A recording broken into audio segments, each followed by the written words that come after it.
Mister कोट बोले? Yes sir. Please आइए। हाँ। ये लीजिए।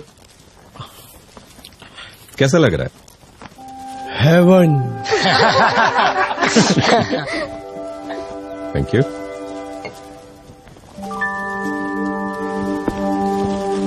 ये छोटा सा सुख था। मिस्टर नचिकेत। Yes sir. आपने मुझसे कहा था कि आपका सपना है कि हमारे ही ऑफिस में काम करने वाली मिस महात्रे से आपका रिश्ता जुड़े। Sir. No, don't get embarrassed. Miss Mhatre भी ऐसा ही चाहती हैं। हाँ? Miss Mhatre please.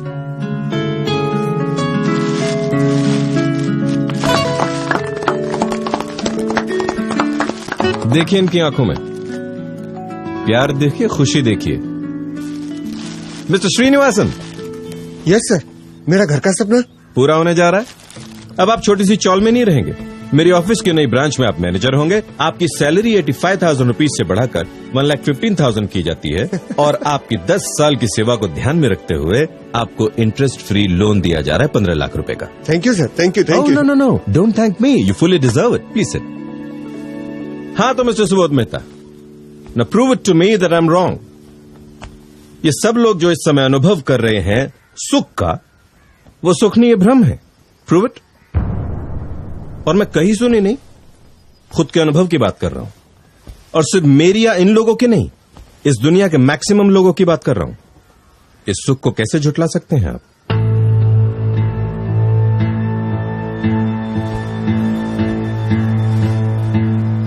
सुबोध बेटा, महेंद्र जो कह रहा है उसे समझने की कोशिश कर और मेरे साथ चल। मेरी कंपनी अभी भी तेरा इंतजार कर रही है बेटा।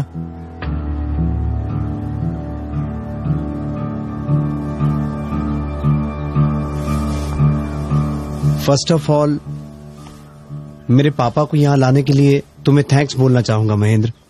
You welcome. यहां हो सकता है पापा मेरे मन की बात सुने और उसे समझने की कोशिश करें। अगर तुम सही साबित हुए तो।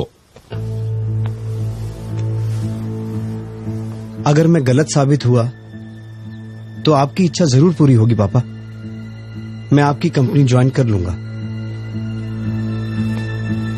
पर कहीं मेरी बात अगर सही साबित हुई तो महेंद्र, तुम भी अपनी जिद छोड़कर अपने पापा की इच्छा पूरी करना। कौन सी इच्छा? वो मैं तुम्हें बाद में बताऊंगा। मेरा सपना साकार हो रहा है। अभी कहूंगा तो तुम्हें ऐसा लगेगा कि अपना पॉइंट ऑफ व्यू स्ट्रांग करने के लिए तुम्हारे पापा का सहारा लिया। और मैं ये चाहता हूं कि आप मेरी बात से तभी सहमत हो जब आपको मेरी बात सही लगे। हालांकि मुझे पता है कि ये काम मुश्किल है, पॉपुलर बिलीफ से एकदम ही विपरीत है, और मेरी बात सही लगे तो भी शायद अच्छी ना लगे, ऐसे भी चांसेस हैं। लेकिन कोई बात अगर सच्ची हो तो उसमें इतनी ताकत अपने आप आ जाती है कि वो सबके दिलो दिमाग पर असर छोड़ जाती है। और मैं सुख की ऐसी ही ठोस सच्चाई से अपनी बात शुरू करना चाहूंगा। सुख एक ऐसी वंडरफुल और मजेदार फीलिंग है कि हम उससे कभी अलग होना नहीं चाहते। सुख की चाह हमेशा हमारे दिलो दिमाग पर छाई रहती है। सपनों से भर दो कमरा फुल, फिर एक चीज मिलेगी wonderful, the urge of happiness in every living being. तो क्या सुख की सर्वमान्य व्याख्या ऐसी कर सकते हैं कि सुख वही है जिससे हम कभी ऊब न जाएं, कभी जी न भरे? अग्रीड। पापा। हाँ। एवरीबडी।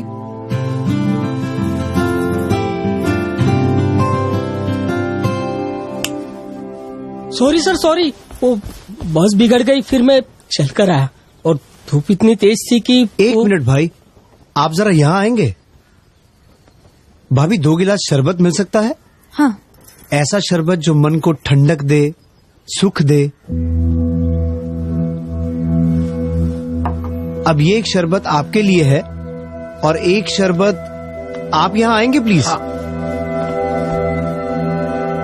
अब ये दोनों एक साथ एक जैसा शरबत पिएंगे प्लीज।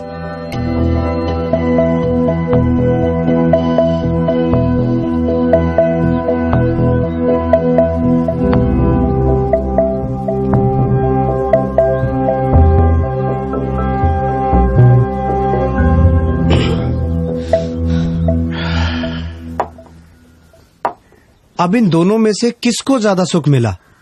ऑफ कोर्स प्यून को ही ज्यादा सुख का एहसास होगा क्योंकि वो धूप से आया है। गौर करना, चीज वस्तु एक जैसी ही है, क्वालिटी भी एक ही है, फिर भी सुख की मात्रा में फर्क है। बता सकते हैं क्यों? सिंपल है, मैं यहाँ छाव में बैठा था इसलिए मुझे शरबत की प्यास कम थी और ये धूप से आए तो। Sorry to interrupt. प्यास का अनुभव सुख है या दुख? ऑफ कोर्स लुक, प्यास किसे अच्छी लगती है? ये बात आप लोग ध्यान में रखना प्लीज। कंटिन्यू। मुझे प्यास कम थी और ये धूप से आए इसलिए इन्हें प्यास ज्यादा थी, इसलिए सुख का अनुभव तो इन्हें ही ज्यादा होगा ना। तो क्या हम ये कह सकते हैं कि शरबत एक जैसा होने पर भी जिसको सुख का ज्यादा अनुभव करना है उसे पहले लंबे समय तक प्यासा रहकर अपनी प्यास का दुख बढ़ाना पड़ेगा? नहीं नहीं, तुम तो नेगेटिव पॉइंट ऑफ व्यू से इस बात को देख रहे हो। इसमें नेगेटिव या पॉजिटिव पॉइंट ऑफ व्यू की बात ही नहीं है कैनल, मैं तो यूनिवर्सल लॉज की ही बात कर रहा हूं। बताओ मैं सही हूं? करेक्ट। तो अब इस सुख की बुनियाद क्या है, शरबत या प्यास का दुख? उसकी प्यास का दुख। अरे भाई कम या ज्यादा, लेकिन शरबत से सुख का अनुभव तो हुआ ना। मतलब तुम्हारे हिसाब से शरबत हमेशा सुख ही देगा, दुख नहीं, राइट? ठीक है, भाभी सर के लिए एक शरबत और लाना प्लीज। नहीं नहीं, अब प्यास नहीं है। अरे प्यास का दुख खत्म होते ही इनका मुंह तो बिगड़ गया। पर मुंह बिगड़े तो बिगड़े, हम तो इन्हें सुख देना चाहते हैं, इसलिए हम तो इन्हें थोड़ा और शरबत पिलाएंगे प्लीज। सुबोध रहने दे, उसे तकलीफ हो रही है। मगर शरबत तो okay okay, I am convinced. मतलब जितना प्यास का दुख उतना ही सुख, उसके बाद तो उल्टा उसी से दुख। इनका बिगड़ा हुआ मुंह हम सबने देखा, राइट महेंद्र? ठीक है, आप लोग जाइए, थैंक यू।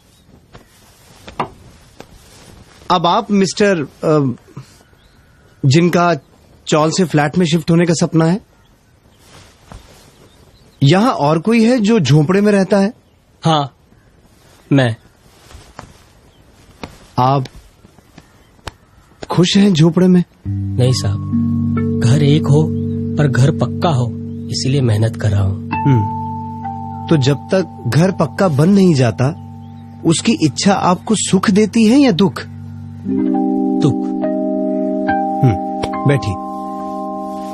अब बताओ महेंद्र, इच्छा में सुख है या दुख?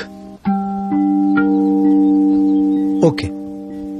अब और कोई जो फ्लैट में रहता हो लेकिन बंगलों में जाना चाहता हो? Sir, me and I am also working very hard for it. तो अब बताओ किसको ज्यादा सुख मिलेगा? तीनों को अलग अलग घर चाहिए, तीनों उसके लिए पूरी मेहनत भी कर रहे हैं। एंड जस्ट इमेजिन कि उनको अपना मनचाहा घर मिल जाता है, तो घर में पहला कदम रखते ही सबसे ज्यादा सुख किसको मिलेगा? भाभी? तीनों को एक जैसा ही सुख मिलेगा। क्यों? घर की क्वालिटी और घर की कीमत तो अलग अलग है। हाँ, फिर भी तीनों की चाह तो एक जैसी है ना, तो सुख भी एक जैसा ही मिलेगा। मतलब घर की क्वालिटी अलग अलग, फिर भी घर पाने की इच्छा और मेहनत की पीड़ा एक जैसी होने की वजह से पीड़ा के शमन का आनंद भी एक जैसा। हाँ, लेकिन घर सुख तो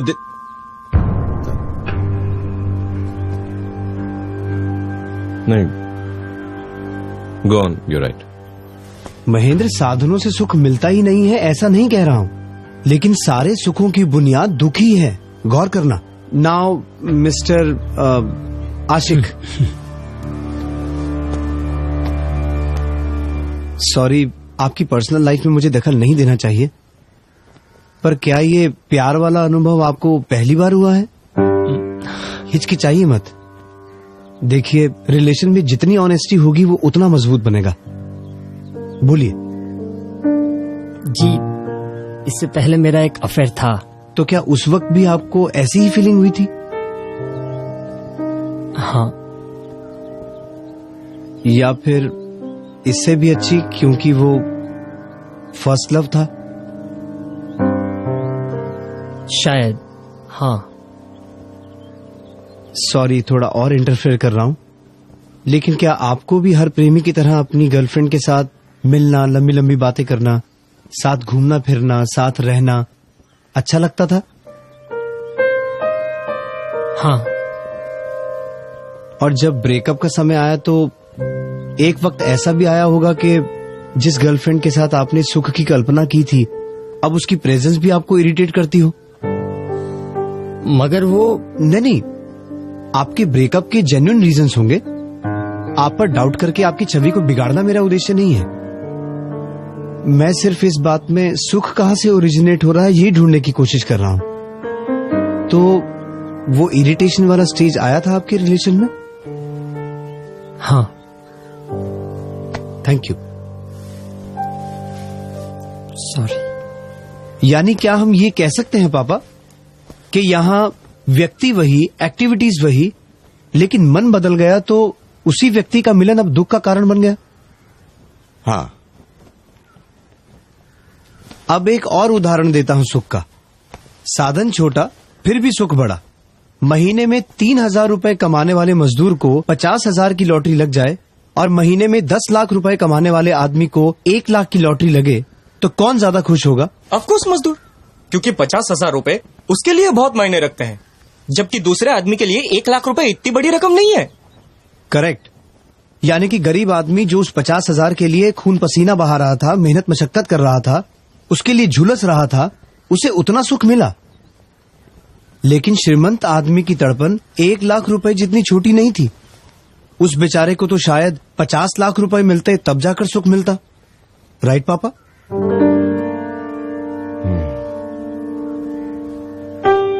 मतलब पेन रिलीफ का प्रोसेस ही सुख बन के रह गया है। जिस चीज का पेन होगा उसको रिलीव करने में ही उसको सुख मिलेगा। So every means of enjoyment is actually a pain killer remedy. फिर वो चाहे व्यक्ति हो या वस्तु हो। ऐसा करके भी अगर सुख मिलता है तो फिर प्रॉब्लम क्या है? फिर तो हॉस्पिटल में जाना या घाव लगने पर मरहम पट्टी करना या रोग होने पर दवाई करना, इन सबको भी एंजॉयमेंट मानना पड़ेगा।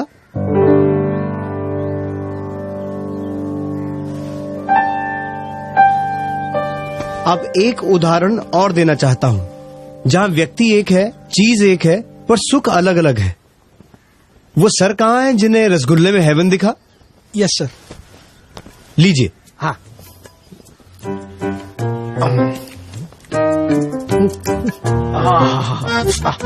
एक और।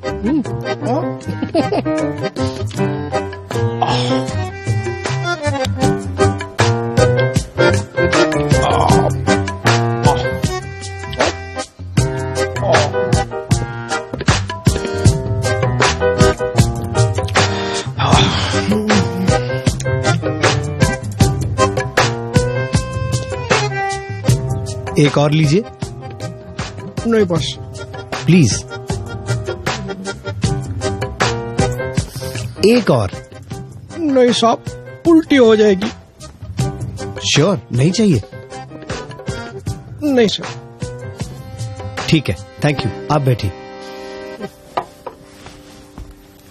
मतलब जैसे जैसे तृष्णा का दुख घटता गया, सुख भी घटता गया, और जैसे ही तृष्णा का दुख गायब, सुख भी गायब, उल्टा दुखदायक बन गया। इससे प्रूव होता है कि सारे भौतिक सुख वस्तु आधारित या व्यक्ति आधारित नहीं, बल्कि दुख आधारित होते हैं।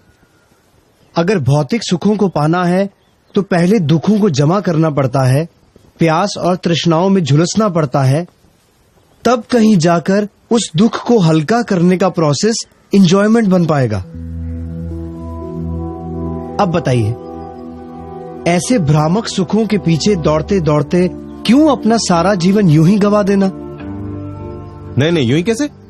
जो लोग सक्सेसफुल होते हैं, मेहनत, बुद्धि और लगन से सक्सेस हासिल करते हैं, उनके जीवन को यूं ही गवा देना कैसे कह सकते हैं? ठीक है, एक नजर ऐसे सक्सेसफुल लोगों की जिंदगी पर भी डाल लेते हैं। होता यह है कि बचपन में खिलौनों में सुख दिखता है, थोड़ी समझ आते ही दुनिया को नए नजरिए से देखने लगते हैं। तब खिलौने छोड़कर यार दोस्त, होटल, सिनेमा, प्यार, मोहब्बत, इन सब में ही दुनिया भर का सच्चा सुख है ऐसा मानने लगते हैं। पर मैच्योरिटी आते ही सेफ एंड सिक्योर भविष्य में सुख नजर आने लगता है। फिर डिग्री, नौकरी, बिजनेस, बीवी बच्चे, परिवार, ये सब जमाने में ही सही सुख लगता है।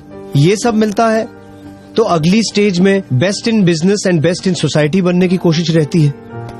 और जैसे तैसे मेहनत, मशक्कत, टेंशन, रिजेक्शन, एडजस्टमेंट, ये सब करते करते सब पा भी लें तो तब तक उम्र निकल जाती है, शरीर लड़खड़ाने लगता है। तब परिवार से सच्चा सुख मिलेगा ये सोचते हैं, पर तब तक तो उनकी अपनी सुख पाने की यात्रा शुरू हो चुकी होती है। उसमें चाहते हुए भी वो आपको कितना समय दे पाएंगे? अब बताओ महेंद्र, इस पूरी जीवन यात्रा में कहीं भी किसी भी वस्तु या व्यक्ति की वजह से कहीं भी ऐसा सुख मिलता है जिससे हम कभी ऊब ना जाएं, जिससे कभी जी ना भरे? ऐसा सुख मिलता है?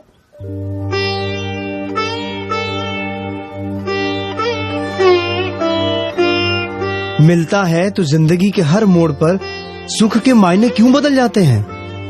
क्यों उम्र बढ़ते ही इच्छाएं बढ़ती जाती हैं? प्रॉब्लम यह है कि हम सुख की भ्रमणा से प्रेरित होकर दौड़ते ही रहते हैं और अंत में अनंत इच्छाओं से पैदा हुए दुख के ढेर पर सुख का इंतजार करते बैठे रहते हैं। और महेंद्र, ये भी कही सुनी नहीं बल्कि अनुभव की बात कर रहा हूँ। वो भी सिर्फ मेरी तुम्हारी नहीं बल्कि दुनिया के मैक्सिमम जीवों की बात कर रहा हूँ। आप ही बताइए पापा, इसमें कहाँ है सुख?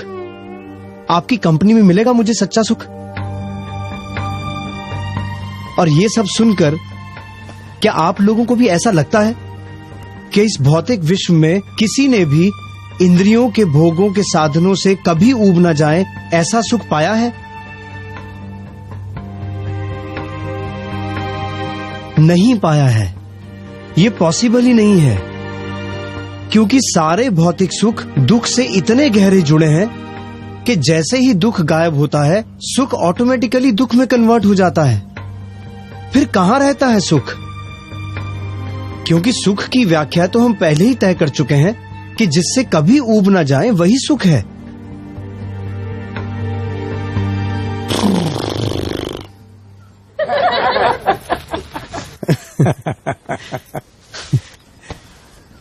आई नो बाबू भाई, तकलीफ होती है। अच्छा नहीं लगता जब कोई आपके जीवन भर के बिलीफ को तोड़ दे, झुठला दे। पर सच को नजरअंदाज करोगे तो बेवकूफी होगी। I know it is difficult. हमारी बुद्धि उसे मान भी ले लेकिन ईगो उसे स्वीकारती नहीं है। पर भ्रमणाओं में जीने में नहीं, सत्य को स्वीकारने में ही समझदारी है। He is right. ये हाइला महेंद्र बाबूजी बोले। बाबूजी, अरे सुबह, thank you very much, thank you very much. अरे वाह, चमत्कार हो गया। बापूजी,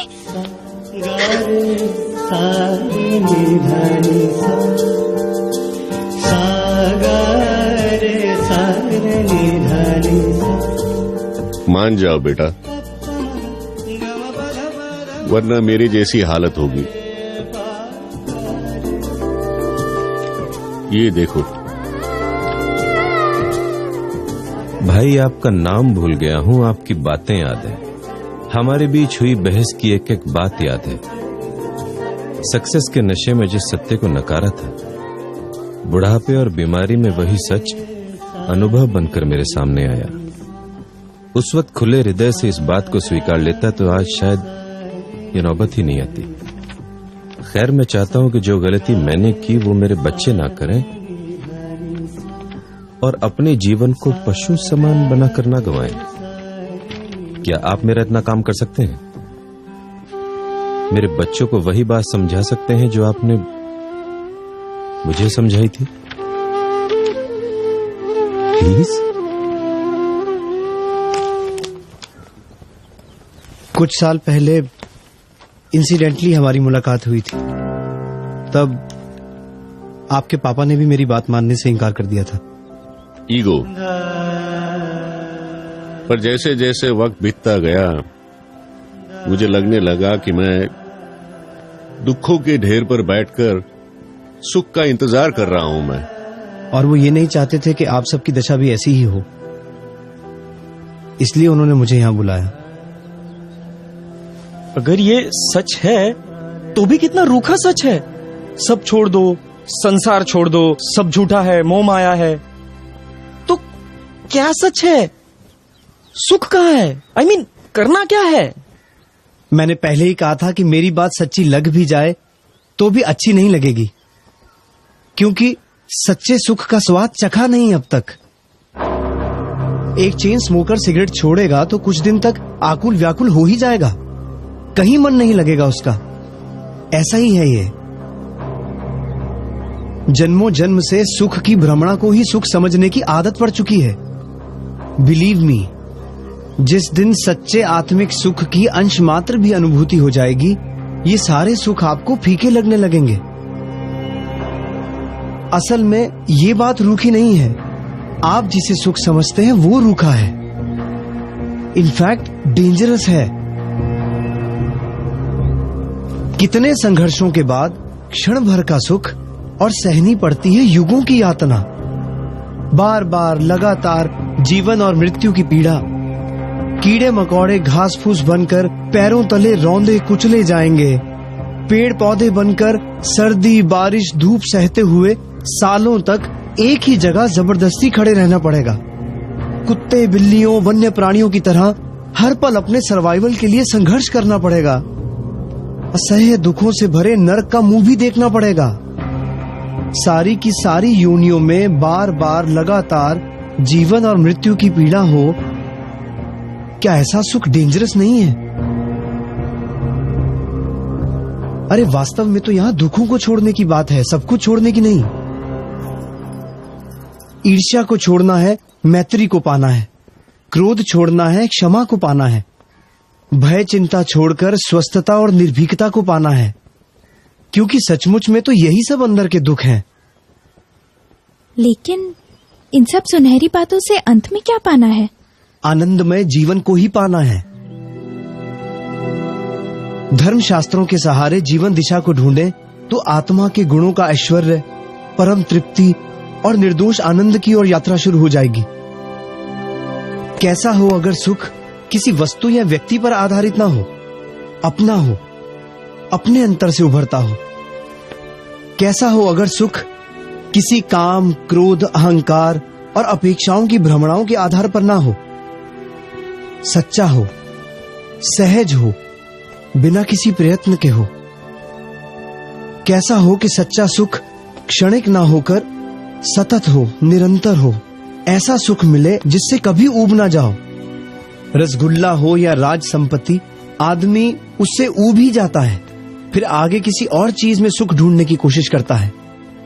लेकिन हमारी आत्मा में ऐसा सुख हो जिससे कभी जी न भरे, जहां कोई शंका कुशंका द्विधा नहीं, पर कंप्लीट क्लैरिटी है। जहां कोई डर भय चिंता नहीं, बल्कि आत्मा की निर्भय स्थिति है। और क्या कहूं ऐसे सुख के बारे में जिससे आपको ये सुख रूखा न लगे। ऐसा सुख सचमुच में होता है?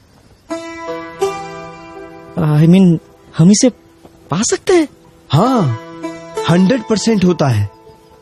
आपको क्या लगता है, शास्त्रों की अनेक शाखाओं के पारगामी हमारे ऋषि मुनि सालों तक तपस्या क्यों करते थे? अपने शरीर को पीड़ा देकर भी जंगलों में, पर्वतों की गुफाओं में ध्यान मग्न क्यों रहते थे? पागल थोड़ी थे कि घर बार संसार छोड़कर यूं ही चले गए। वो तपस्या कर रहे थे संपूर्ण सुख पाने के लिए, मोक्ष का सुख पाने के लिए।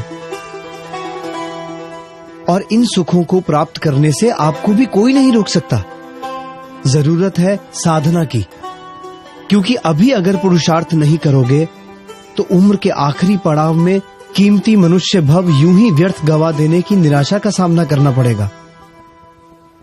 और मनुष्य भव के अलावा बाकी किसी भव में ज्ञान पाने की संभावना रेयर या नहीवत है।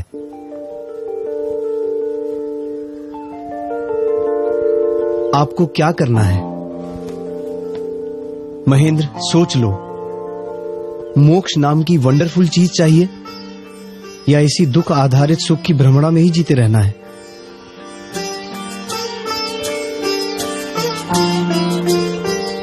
तय आपको करना है। मैं क्या कहूं? अब कुछ कहने को छोड़ा ही कहां है आपने। ऑब्वियसली सॉरी बोलना तो बनता ही है। सो आई एम सॉरी।